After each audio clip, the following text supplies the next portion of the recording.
you a fan of this podcast?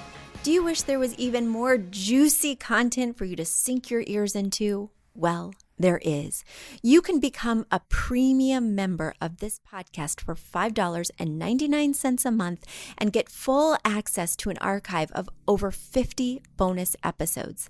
Additionally, we release a bonus episode every single month. That's a ton of extra content, including my personal interior design diaries, extra tips, my talking about trends, and so much more. Additionally, you'll be keeping us on the airwaves each and every week because your premium membership money goes directly back to making this podcast amazing. Check us out at affordableinteriordesign.com. Click on podcast to learn more and to become a premium member today.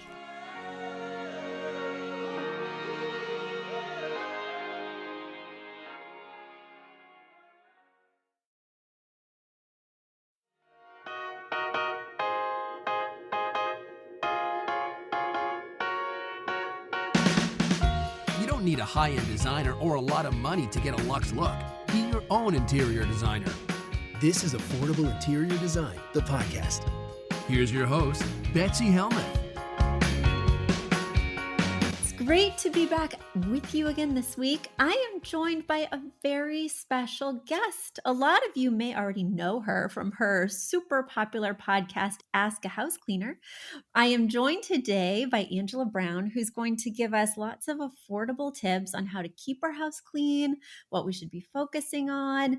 Cleaning for me, as you guys may or may not know from getting to know me for 8 years of podcasting, is not something that comes naturally, not something that's necessarily enjoyable, but it is a necessary evil in my life. I do like to have a clean house. So I have many questions. Have you braced yourself, Angela? I have totally braced myself and I am ready for your questions. So bring them on. Well, my first question is for those of us who may not know you as well, please tell us a little bit more about yourself, your podcast. I'd love to hear your background and sort of how you got interested in cleaning. Well, I think I'm still waiting to get interested in cleaning. It's not something that I was ever like, oh, yay, I get to go clean. I think cleaning for many of us is something that is just kind of part of all of our lives. And at some point you learn how to do it or you don't. And if you don't, then you hire somebody to do that. I have been a cleaner as long as I can remember. I grew up in a house with a lot of kids, and my dad was very strict on having us keep a clean house because there were a lot of kids. And so he would do inspections twice a day where he walked around the house with a clipboard and he'd pass off our jobs. And if our jobs didn't pass, we didn't get to eat dinner. So it was like we had to learn to clean. And then when I moved away from home, that's what I knew. And I was never going to grow up and be a cleaning lady, never on my radar. But I woke up one day, like, in my late 40s, and I was like, oh, wow, this is what God gave me. And this is what I've been doing for the last 25 years. This is kind of who I've turned into. And so I claimed the title at that time, a cleaning lady, although I'd always kind of like shied away from the title, but that's what I've been doing professionally for 25 years. And from about the very beginning of my business, the first 2 or 3 months of my business, I was training other cleaning companies how to clean because our systems worked really, really well. And so for the last 30 years, it's now 32 years, I've been training house cleaners. And in the summer of 2015, I had a life-altering event where I needed to stay home. We had a troubled teenager that came to live with us, and she was very destructive and violent and, needed attention. And I needed to spend some time with her. So I ended up selling my cleaning business after 25 years as a professional house cleaner, and I pivoted. And I went online to only train house cleaning companies online. And that was super scary for me because I'm not in the online space. I had to learn about social media and websites and YouTube and podcasting and all the things, right?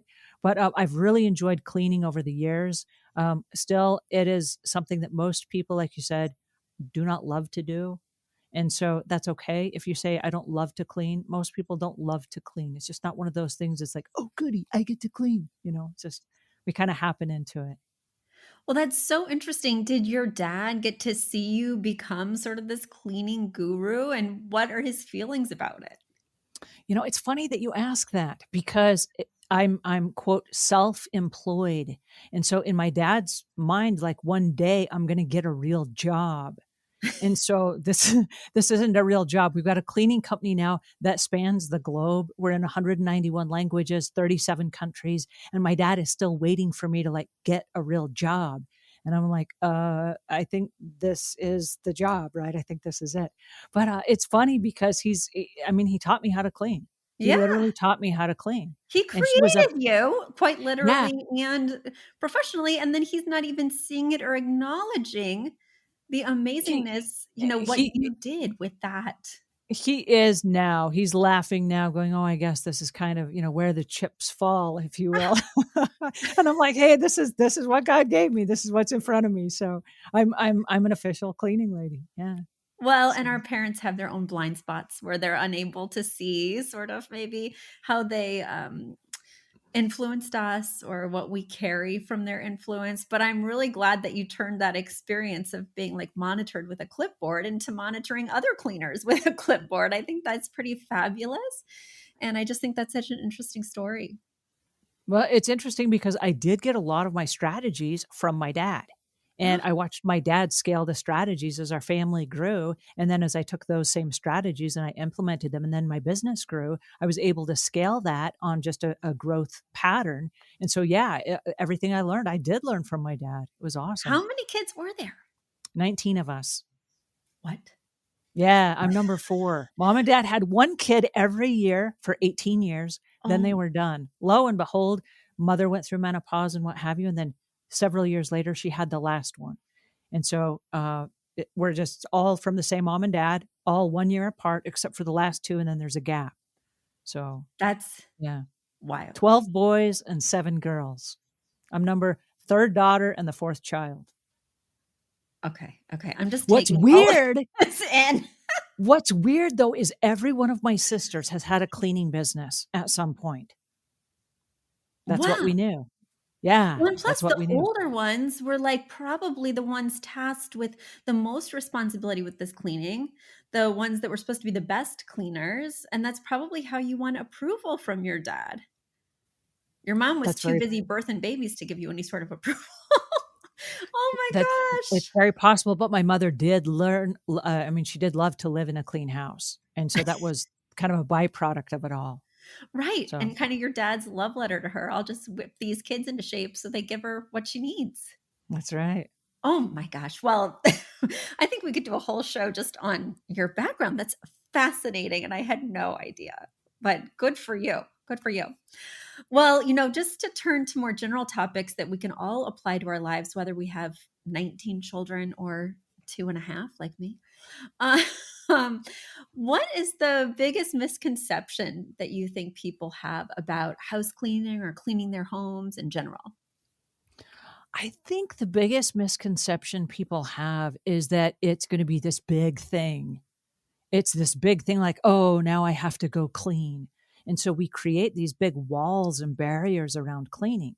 And if you think of like brushing your teeth, you don't think like, "Oh, man, I got to go in and brush my teeth." Well, you don't. You just suddenly somewhere in the morning you're at the sink and there's a toothbrush there and you're like, "This is what I do every morning." And you just brush your teeth and you don't really think much of it, right? It's just kind of like part of your daily routine. And if you make your bed every day, it might be a big thing for a minute, but then, like every day, suddenly you've made the bed and you're like, oh, I didn't realize I made the bed, but I guess I did. I mean, it just kind of happens because that's part of your routine. And so, one of the things I love to look at is instead of saying, oh, now I have to go clean and making it this big thing, I think the misconception is that it's not a big thing. It's little tiny routines that are built Mm. into everything that we do. And it just becomes part of our getting from room to room or getting from activity to activity or whatever it is we do throughout our day. I think cleaning is an ongoing process throughout the whole day. And I think the misconception is that we're going to save it all up and then do it at one big time. Yeah, that's how I think about cleaning. I don't Well, think about it as, cut well, it I'm in out. my bed. Yeah, I don't think about it as I'm in my bedroom this morning, I might as well make my bed after I brush my teeth because 'cause I'm right here. I think of it as at the end of the day, do I have an hour to, like, bust it out? And dedicating that hour to the cleaning process. Well, let me ask you this. Do you have an hour? No, so it doesn't happen There you at go. all. But I think about it, like, even today, I've got kind of a a mass of dishes. And then my foyer is just a disaster because everybody's coming in from the spring sports and just dumping. And I'm like, well, I'm going to block off 40 minutes this afternoon and just really tackle that. And I am going to do that. Do you know why? Why Because is I have that? the cleaning lady coming tomorrow, and I always clean before the cleaning lady. What do you think about that strategy? I think a lot of Well, people do that. so it's interesting that you bring that up because what you're talking about is you're talking about daily chores and weekly chores or biweekly chores. And a lot of people don't know the difference. And for those that don't know the difference, the daily chores are things like making your bed and emptying the dishwasher and rotating the laundry and the little things that you do to get throughout the day. And then when the house cleaning lady comes, what's different is they're going to be doing biweekly chores that we don't do every day, which is like maybe cleaning your baseboards or wiping the blinds down or scrubbing out the toilets and the bathtubs and all the different things that require more oomph, if you will. And Yeah, so they're daily chores, they're weekly chores, and they're like monthly chores or what we call deep cleaning or special package chores that only get done once or twice a year. And there's no need to do all of them every day. That's just this overkill. It's like right, going to the dentist to get your teeth cleaned. You don't get your cavities filled every single time you go to the dentist. Like you just go in and you get like a routine cleaning and that's it. That's all it is. So right. our daily cleans are just the little tiny things we do. Like you walk through the living room and you pick up a backpack and you hang it up, or you pick up a blanket that you used while you're watching TV and you fold it up and put it over the back of the sofa. They're just little tiny things that we do. That's a daily chore. And so it's really easy once you start thinking in terms of, oh, I'm the one that does the daily chores and I pay someone else to do the weekly or the biweekly Hmm. chores. And so that's why we tidy up before the house cleaning lady comes, because here's the secret. House cleaning companies usually charge a lot of money. And so if they come to your house and they're doing all the daily chores, you're spending a lot of money for little tiny things you could have done, like pick up the blanket and throw it over the sofa, right? Right. And so lots of people choose to do their own daily chores and then save the bigger jobs for the bigger money. So they can get the deeper clean. Yeah, because my husband's always like yelling at me, why are you having her? Why are you cleaning? Why are you making us all frenzied before she comes? And I'm like, she doesn't pick up toys. She Hmm. doesn't put the shoes in the shoe cabinet. We Hmm. do that so she can mop the floor. We do that so she can, do those things that we are really not capable. I mean, we're capable, let's be clear, but that we don't really have the bandwidth to do. So let's do the Hmm. things we do have the bandwidth to do. But I don't do them daily. I do them before she comes, right before she There you go. comes. Well, at least you have a system that works. And I think that's the secret, is having a system that works, because every family is a little bit different. And I know that everybody's schedules are different. And so there are families that, truth be known, do not have the time to do any of it at all. Right. And so they'll hire professional house cleaners for what's called a mommy's helper package. And the mommy's helper package is super popular, where somebody drops by your house every morning after everybody's left for the day. Kids are off to school, people are off to work. They drop by and they literally put away the breakfast dishes. They take out the stuff out of the dishwasher, put the stuff in the dishwasher away. They put new dishes from the breakfast inside the dishwasher. They rotate the laundry, take the stuff out of the dryer, fold it, put it away. They put new stuff in the washing machine and the dryer. They wipe down all the cupboards, make the beds, and sweep the floors, and they're gone. They don't That is scrub out toilets. aspirational. I They will don't do know I have arrived when I have a mommy's helper package. It's really amazing because it happens usually 5 days a week. And there are house cleaners that will swing by. Like there are moms where their kids work outside, the kids go to school during the day. So the moms will drop by, and moms who help moms basically is what it is. And so they'll come like 5 days a week and they just do the morning routine and then they're gone. And they're only there like 45 minutes, an hour of the day. Boom, they're gone. And when you get home from work or whatever it is you do, you're like, oh my gosh, everything is neat and tidy and picked up. And it gives you that I have spent my time usefully, because you were able to focus on what you do best and let somebody else take care of the lesser tasks that either you don't like to do, or you didn't have time to do, or everybody just got in a hurry and nobody did it, that kind of thing. That is what I want. I There will you not go. rest until I can afford that package. A lot of families choose that package even over a regular house cleaner, because Yeah. if everything is just kind of maintained, then there's like some sort of balance in the home. Yeah. Yeah. Okay. Okay. That's quite interesting and illuminating. Okay. I didn't even know I needed that. Okay. Wonderful. So, what should we definitely be cleaning in our homes once a week? You mentioned those daily tasks like making the bed, rotating the laundry, dishwasher, but once a week, what needs attention? Well, I'll share a secret with you. There are a lot of daily chores that you can do. And if you do them daily, you don't have to do them weekly. Because the Mm, weekly is where we get bogged down and say, oh, I saved this for a whole week. It's going to take me all day Saturday morning to do, and all yeah. those things, right? So there are little things like if you wash laundry on a daily basis, and if you've got a couple kids at home, you probably do, or you do 2 or 3 loads of laundry a week or whatever it is. If once a week you'll just run a half a cup of vinegar through the fabric softener cup in your Mm, laundry machine, it will freshen everything up and it brightens your laundry load, and it helps remove the ick around the inside of the front load washing machines. And so it's mm. just a little thing that you can just add in to an existing What task. kind of vinegar? Then white vinegar. White. Sometimes it's considered cleaning vinegar, but it's white vinegar, and you find it in the salad dressing aisle at all the grocery stores. And you buy it in a great big gallon. It's like $2 a gallon. It's very inexpensive, but it works wonders. So there's a tip. Wow. I know, right? Wow.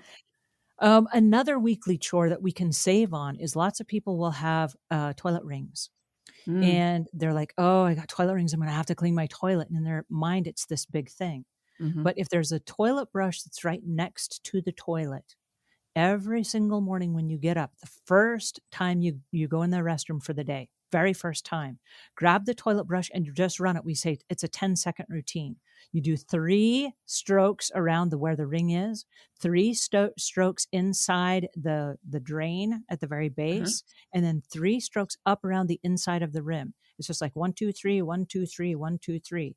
That's it. You'll never have rings in your toilet. There's no Huh, buildup. That's it. And if you did that once a day, it's super easy. It takes like 10 seconds. that's interesting. I It's like know. So brushing your toilet's teeth before you brush that's yours. exactly what it is. Yeah. And Okay. the toilets hopefully don't have teeth. That would be uncomfortable. But yeah. But if you do that every day, it keeps your toilets from building up rings, right? Ah, So there are little tiny things you can do like that, that once you understand the maintenance of it, you're like, oh my goodness, why did I let the rings build up? Right. But right, every right. toilet needs to have its own toilet brush in order for that to be effective. Because you're Yeah, not going to be running across the house from toilet to toilet. And many homes now have 4 or 5 toilets. You're yeah, not going to be using the same one. So you want to get one at all the toilets just for convenience. And then yeah. train everybody in the house first time you come in the morning, just scour it out and you're good to go, you know? Wow. Well, we'll see about training everybody else, but at least my toilet won't have rings. There Yeah. you go. It's been very hard. I think this is kind of like the Marie Kondo tidying up thing. It's been very hard to get my family on board with cleaning routines. It's been a very lonely process to try and advocate for, say, a daily chore or something like that. It just isn't happening. Mhm. I need your father to give me some tips on how to whip these kids into shape. Well, But my yeah, dad's philosophy was that we are all part of a community and everyone contributes to the community. And so he's like, it's not your mother's job to follow you around. And granted, my mother had a lot of kids, but yeah, he said, you live here, you're a member of this family, and everybody does their own part to contribute. And so he said, we will have a job chart, and every week we rotated the jobs. And so every week, like one week I would learn how to clean the living room, and the next week I would learn how to clean the bathroom, and I would learn how to clean the kitchen. And then every few weeks we'd rotate it every week, but every few weeks I would end up on the same room of the house. And right. so I already knew how to clean it because he taught us how to clean it. And I think that's one of the big misnomers that Mm, parents get into is maybe they weren't taught how to clean when they were growing up. And so it's impossible for them to teach their children how to clean. And so it's just kind of passed on from generation to generation. I know training house cleaners, we get a lot of house cleaners that come in and they're like, don't tell anybody, but I don't actually know how to clean at all. mm. And we're like, well, don't worry, we'll show you how. Because once you know, you can't unlearn how. Once you learn it, then you'll know. Right. But like we But tell our kids, go yeah. clean your room. And we send our kids in there. And our kids are like, well, I don't know what that means. And they go in and they look around and they touch a few things and they might move a few things. Mm. But what does that mean? They don't know what it looks like when the room is clean. Like, what am I supposed to do? What's the And that's goal? Yeah. right. And so that's where the checklists come in. And I have Mm, a checklist with me. This is a checklist that I use for professional house cleaners. And if mm. you like, I have a free one you can download. Yes. savvycleaner.com/worksheets. But it's a free Mm, one. And we use this for professional house cleaners. We use it for families alike. And it has every room of the house. Now, if you get this worksheet and you don't have one of these rooms in your house, you just draw a line through it like, right. we don't have that room in our house. Right. And then there's an area like for bedrooms, and there's a little spot here where you write someone's name. Like if Charlie lives in this house, we say this is Charlie's bathroom. That will always be Charlie's bathroom on this worksheet. And that way, every time we go to clean, we know, hey, that's Charlie's bathroom, right? But Right. it just has things like you're going to sanitize the showers. Like if you take a shower in the morning, you're going to hose it down with the shower head on a hose. There's a little squeegee in the shower. You squeegee the walls down and you're done. That's it. No soap scum buildup. It's nice and clean. If you have like ick on the bathroom floors, you use the squeegee on the shower floor. You scoop everything towards the drain. When all the water's gone, you're done. I mean, Do you know what it, grosses me out about that? what's that? Because I've been in families. I mean, I Uh-huh. haven't lived in them, but like there's a particular family member that we visit that requests that we squeegee the shower after we shower. Uh-huh. Right. And I want to definitely do whatever they need us to do to be a good house guest. But I've just cleaned my body. And Mhm. now I'm like getting dirty or, like messing with dirty stuff. Is that a thing? Well, when you say you're messing with dirty stuff, I'm hoping the shower is already clean. It looks very clean because, she requires this of everyone. But the idea that I'd be squeegeeing like shower scum after I've just gotten clean skeeves me out. So there shouldn't be any shower scum at all. If you've hosed everything down, everything is down the drain, right? And all we have now is clean water. And So we're I'm going to just do taking the like water. six strokes with our arm. That doesn't create a lot of body sweat or anything. And you just rinsed off so you're clean. And what's cool about it is this. Here's what I love about squeegeeing and cleaning the shower out. And I just can't get over this. Have you ever cooked dinner and there's this gunk in the bottom of pans and like then it evaporates and it gets stuck to the side and like it Yeah. needs scouring pads and it never gets clean. So you have to go in and like fill up the pan with like hot soap and water and you got to soak the pan so that it loosens everything up and then you can scrub it out. This is every When single night for me, Angela. Yes. but when you take a shower, it's the exact same concept. Now there's heat, there's steam, there's water. It's like everything that was in the shower is already soaked. It's never going to be easier to clean than when you're in the shower. So before, if you're not worried, I mean, if you're worried about like after the shower cleaning it, clean it before you take your shower. Go in and there's all kinds of steam in there. There's water. Everything is loose. And I have a little squeegee with a little sponge on it, and Yeah. the sponge is wrapped in nylon. So it works like a little scouring pad. And I have a little tiny pump spray of nothing but dishwashing soap. This is Dawn dishwashing soap inside the shower. And I put it on the little squeegee sponge Yeah. and I squeegee down the walls. And this is before taking a shower or during taking a shower or after taking a shower. You can do it while you're in there. And then when you're hosing the walls down, you can hose yourself down and now you're all nice and clean and so is your shower. But you got all the soap scum, anything that was on the walls off. And then you flip it around. You just do the squeegee 6 times on the glass and you're done. That's 2 sides, two frames of glass and you're done. But the cool part Well, about that it is does make this. sense. Well, the cool part about it is this, it's super easy. And then you don't have to come back later and spend like an hour cleaning out the insides Right. of, all the soap scum and where stuff is built up and in the corners of the tub and all that stuff. You do it as you go. So it's difficult if you've never done it, but once you get the hang of it, everybody that takes a shower can get the hang of it really quick. And I mean, like everyone in my household does a little shower cleaning and the squeegee and all that stuff when they're done. And it's amazing because then you don't have to spend a long time. And as a professional house cleaner, going inside people's homes, and here's the catch, if you're paying your house cleaner an hour of their time, and a lot of house cleaning companies charge anywhere from $50, $60, $75 an hour, Yeah. that's something that every family member could do as they take their shower. If they're spending an hour of their time cleaning your shower and you've got 4 or 5 bathrooms in your house, that's a lot of time and money you're spending on something that could be part of a daily little routine, Right. Right. right? And Yeah. then I the think the stuff that key. sticks on Yeah. the bottoms of the tubs and the showers, if you'll Mhm. use the squeegee and just scoop the water towards the drain, done. That's Oh, it. It can air dry. You're done. yeah. And now it's time for a quick commercial break. Do you love this podcast? Do you wish you could learn even more? Well, we have an online class bundle. Our online class bundle is comprised of 3 online classes: beautifying your home for less, styling your home, and the fundamentals of feng shui.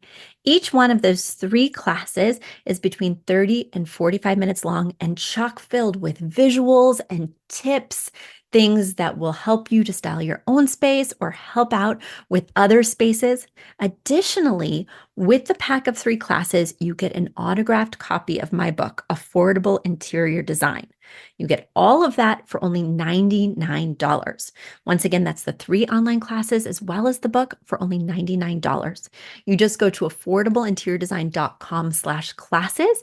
Once again, affordableinteriordesign.com/classes to buy your bundle today.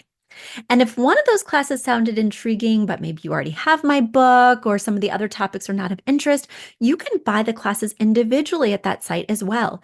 Each class is $40. So head over to affordableinteriordesign.com/classes to get your bundle or your online class today. I think what I'm hearing is the key to making it manageable is really creating that routine. Mhm. Because then it's in these bite-sized chunks. It's not taking up a portion of your weekend. Everybody's used to just pitching in and doing their part. What is something that people frequently forget to fold into their cleaning routine or just Well, overlook? it's different for every family. Every Mm, family has their own forgetful things, whether it's that they just don't like doing something or whether it's not easy to do. And it's little things like stuff falls down in the oven. And so then there's ick at the bottom of the oven and they forget. And then they go to cook again and then it kind of like smokes and it yeah. stinks up the house or whatever. I'm sure that's never happened to you, but it Guilty happens as to some charged. people. They have these little tiny inserts that go at the bottom of your oven, and they're made of fiberglass or silicone, and they heat up to like 500 degrees. And so if stuff falls down, you literally pull it out. You do like this, like you just shake it a little bit, and it loosens everything up. And then you fold it because it's flexible, and you just dump it in the trash, and then you put it back in the oven. It's like easy peasy. And so people forget to do that, like they forget to clean the bottom of the oven, but that will remove you then from having to like scrub the oven and buy fume spray and all that stuff and make it take 2 hours to clean out the oven. And again, it's not doing the little tiny routines that make the buildup really laborious. And then we create these walls of, oh no, it's going to take me a whole Saturday. I'm going to have to clean out the whole oven. Stuff falls in the burners of the stove. Well, you can just lift up the burner of the stove and wipe that out when you're done every time you cook. I mean, the stove just lifts up and it's Right. just like wiping off the counter. You just wipe up under the stove. And if you don't, then it collects all this, stuff and then it gets caked on there and then it smells when you cook again. And we Yeah. create these extra things for ourselves that really are super easy to do just on a daily routine. But one of the secrets is if you're standing there at the microwave, and most people have a microwave that requires like 2 or 3 minutes worth of cooking. So Yeah. if you're standing there for 2 or 3 minutes, spend that time in the kitchen doing other little tiny tasks. Maybe Mm, you're not cooking in the oven right mm, now, but I've got 2 minutes, so I can lift up the oven right now and I can wipe that out, mm. right? Or I Yeah, can open up the totally. refrigerator door and the stuff that fell on the bottom when kids like take snacks out of the fridge and there's egg at the bottom. Yeah. Just wipe that out. You've got like 2 minutes. Like how much can you get That's a done in good that two? idea. Yeah, two Because even like minutes. the air fryer, when it's on for 4 minutes, what could I do? Yeah, I'm waiting there anyway. I'm just yeah. standing. Well, and it becomes a game. How much can you get done in the 2 or 3 minutes that's in the kitchen, other things that you already have to do, right? And Mhm. instead of it becoming this 40 minutes at the end of the day and I'm so tired and I've got to get the Yeah. kids to bed and then I've got to go clean the house and just a couple minutes here, a couple minutes here, a minute here. And it's the routines that will save you. I know that I always wash the dishes the last thing at night and I put them in the dish drainer. The first thing I do in the morning when I go in is I put all the dry dishes away. I've let them air dry. The end. Wow. And now we're starting over again, but now we're starting with a clean kitchen and everything is put away. And as Yeah. I'm fixing stuff in the morning, if it takes a minute or two to cook, I just hurry and put the stuff away and now it's done. It's just part of the routine. Hmm. Hmm. I'm wrapping my mind around like what this routine would look like and how you can personalize it so it feels really doable because all these are little bite-sized chunks and Mhm. that's not how I've thought about cleaning. In fact, my mom would like collect this bag of miscellaneous. like just anything that was wrong in our house or like mail she wanted to deal with later or whatever was going on. And she'd put it in this really large bag. And then at the end of a week or 2 weeks, she'd just dump the bag, right? And it would make a huge mess. It'd be everywhere. And we couldn't leave until everything was picked up from the bag. But it turned it into this epic thing, right? Right. Rather than just dealing with it at the time. I just Right. think of cleaning as epic. Block out the time, make sure that you tackle it. So I do think a lot of our cleaning, maybe blocks around cleaning, could be from childhood. For instance, I grew up in a house where we had a lot of pets, and my mom didn't value home decor, which may be why I'm an interior designer. I don't know. But we didn't have any rugs. So I never vacuumed. Until I Mm. had interior design clients, I had never vacuumed in my life because we had hardwood floors. We didn't have any rugs. She didn't like rugs, whatever. And I've always considered myself a really bad vacuumer because I just never did it. Also, my mom was very picky about like the dishes being cleaned just the right way. So she always said, "You don't do it right." So I still think to this day, I don't do dishes right. So I'm like, "Oh, I don't do dishes. I don't do dishes right." So I wonder how many of these cleaning blocks have been passed down, you know? Well, the question is, do you still need those blocks? And the reason I ask the question is Hmm. this. A lot of people have the blocks, but when you ask the question, like, does that still serve me? You might realize that, like an old pair of shoes, the old pair of shoes worked for a period of time. They had high arch support, they had great treads on them, they carried you the distance for a period of time, and then they wore out and they got holes in them. A lot Mm. of our blocks have holes in them.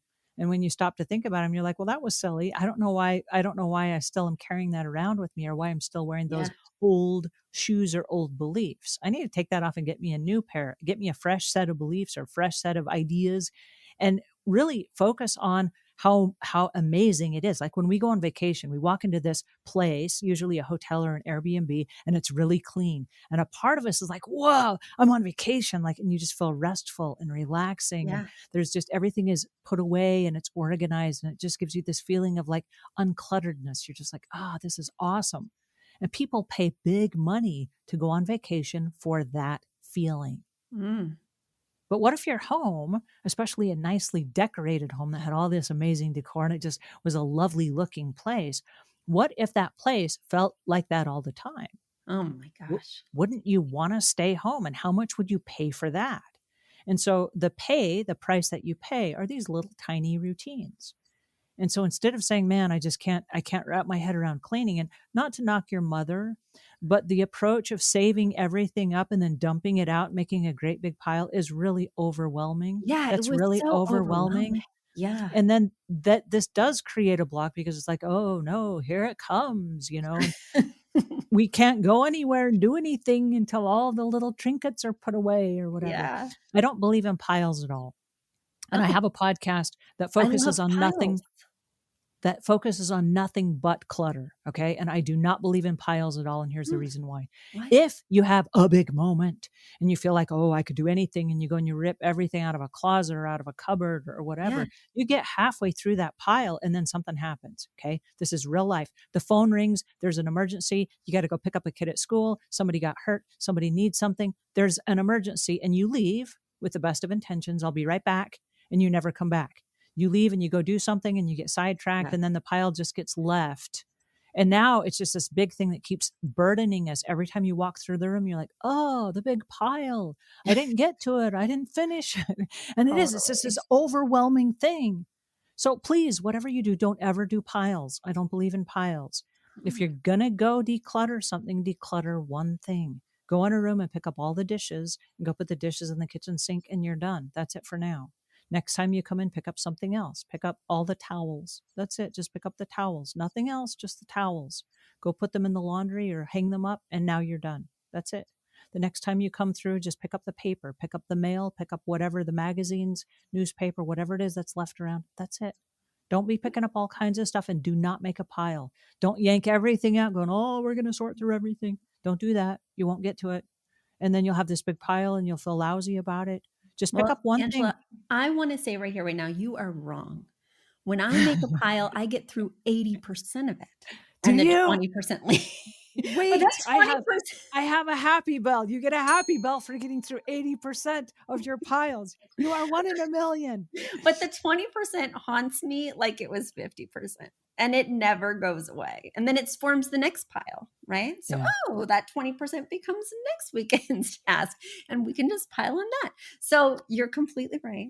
But I wanted to just give myself that 180% sticker. There you go. I'm so proud of you. The challenge with having the pile is the pets get in it and they start, jumping around in the piles and they move stuff around. Or you're like, oh, wait a second, I meant to do the laundry and I didn't. And there's a couple of towels, they're kind of clean, but they're in that pile. So you pull out stuff out of there and it kind of rummages stuff around. And then you get up in the night to go get a drink and you trip on the pile and it kind of scooches things around.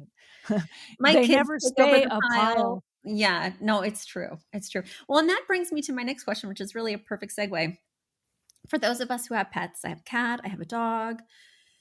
And the one thing that bugs me most about having a cat and a dog is mess. That is just one more thing for me to clean up after. They give me so much love, sometimes more love than my children. Actually, a lot more love than my children. My pets love to cuddle. But at what cost? Like litter is always spraying everywhere outside the litter box. There's fur. What are some things that we should pay special attention to as pet owners or things we might overlook? It's really amazing, but pets are trainable. Pets are totally trainable.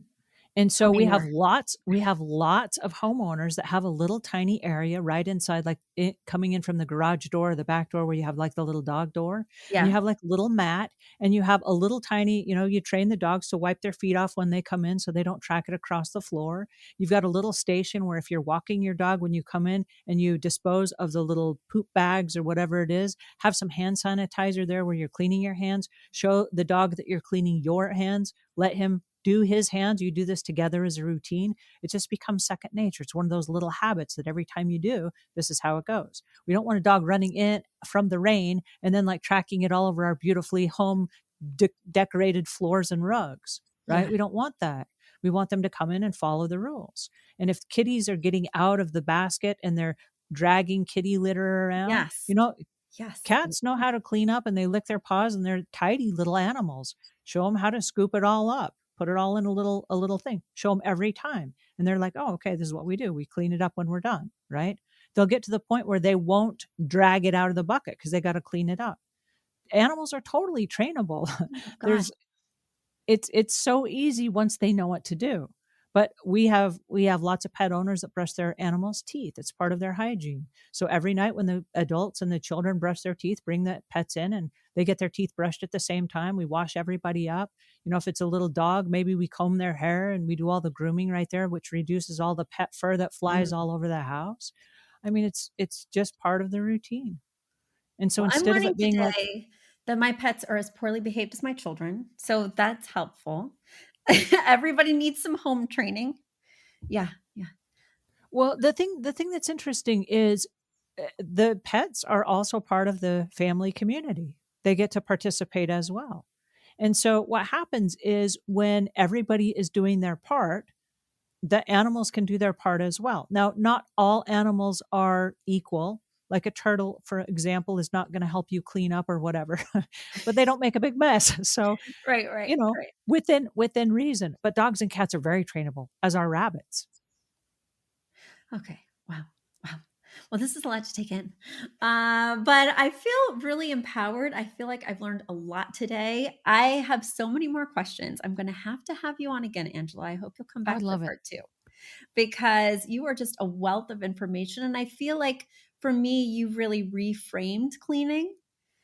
And so I'm going to be thinking about ways that we can integrate it into our day to day versus spending half Saturday just locking in or freaking out the night before the cleaning person comes. Don't freak out. When you go to have a meal, maybe you do, but many people are not like, oh, I got to go eat right now. They don't. They kind of like wander in the kitchen. And as they wander in the kitchen, they might open up the fridge and they're like, hey, what's for dinner? Or they might look in the pantry, have any new snacks appeared if mom went shopping, and it's just kind of part of our lives. And cleaning is the same way. If you wander through a room and you see something like, oh, that's on the floor, I guess I'll pick it up. And you just kind of do it as you go. It removes this big barrier. And if I could leave you with one thing, it's that remove the big barrier. It's okay Yeah. to like do little pieces of stuff throughout the house as you go through the day. And if you have a stairway, put something up at the top of the stairs. I do this all the time. I might take laundry upstairs, but I have towels that go back downstairs. I'm not going to go back downstairs right now, but I just take the folded towels and I kind of lay them over the stair rail. And then when I go back downstairs, I'm like, hey, I'm going down the stairs. I'll take the towels with me. And I just kind of do it as I go. And it's not like, oh, those towels, they're still upstairs. Big barrier. I mean, you know what I mean? It doesn't Right. have to be a big thing. Right. And so Right. just make the little routines, just build them in. And then what happens is everyone in the family starts seeing like, oh, the towels are at the top of the stairs. That's what we do now. We take them downstairs when we go. And if Right. they see you do it, then they're like, that's what we're doing now. Like we offer a decluttering basket that we keep at the top of the stairs. And every time somebody's done with something, you wear like an item of clothing and it doesn't quite fit you right. And you don't look flattering in it. And you're kind of like, why do I have that? When you're done with it, don't wash it. Just put it in the bin and let's get rid of it. And Yeah. so anybody from the family can donate whatever they want that they're done with. Whenever you're done with it, it goes in the box. Once a week, every Saturday, when we go out to run the errands and buy the groceries, we drop the box off at the donation center. It's just a matter of fact. One of the things we do. Right. And I've been carrying the basket out when there are people in my house that are like, wait, I have old shoes. I have a shirt. I have something I didn't add in here. I'm like, it's not going to get added if it's not in the basket. Right. I've also done laundry that way. I go down with a laundry basket and they're like, wait, I have underwear.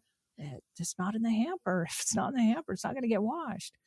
Right. Right. Put it where it goes and whatever happens next to it happens, But Well, kind everyone of can teaching participate. them, training them Yeah. in your family community that this is how things go. Yeah. And I think it is that reframe. And I also think there's something really powerful, even listening to your childhood story, comparing it with mine. I think there's something really powerful about empowering our children to take care of their space, to be a part of the family. So I think another takeaway that I'm bringing from this conversation is that this is really something that's a legacy that will continue if I teach them, if I show them, if I have that checklist in their room so they know what an A or what the goal is for cleaning their room, then they can feel successful and hopefully carry that on when they have a dorm or when they have their own house. So, Angela, I think you've made some big ripples today, not just in our day-to-day routines, but also in the lives of our family members as they go on and become their own productive communities. Well, So thank thank you. you so much for having me. I appreciate this. This was Yeah. fun. Yeah. Well, my wheels are spinning. So I'm excited to take this back to my family and see what they say. But in the meanwhile, before you come on for a part 2 very, very soon, please tell our listeners where they can find out more about you, or they can hear more fascinating tips. I'm on all the social medias at Ask Angela Brown. And also I have a YouTube show called Ask a House Cleaner. And so you can ask a house cleaning question and I'll help you find an answer.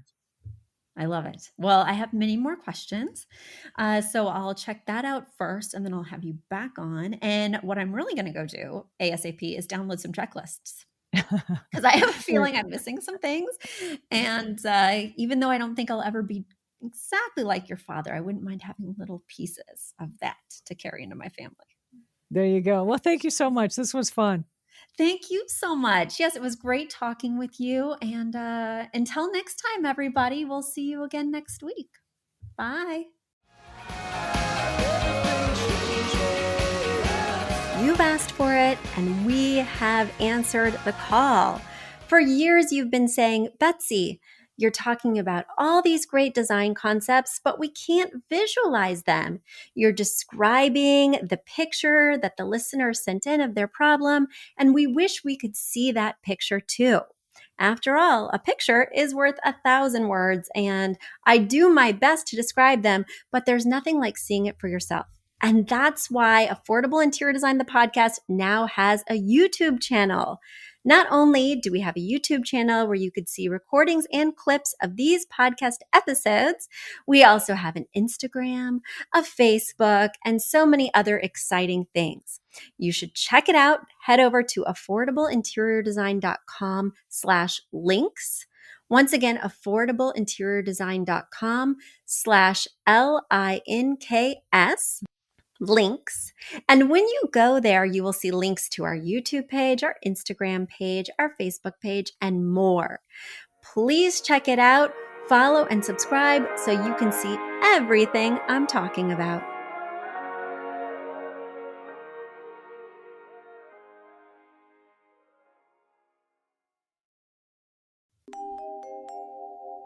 A big thank you to our amazing producer, Catherine Heller, to Aton and the MVCR House Band, and to Affordable Interior Design, the sponsor of this podcast and the premier place to get an amazing look on a budget. Check out affordableinteriordesign.com. If you guys love the show, the very best way to support us is by spreading the word. Tell your friends or write us an awesome review on iTunes. So until next week, guys, thanks so much for joining us, and I'll talk to you soon. Bye.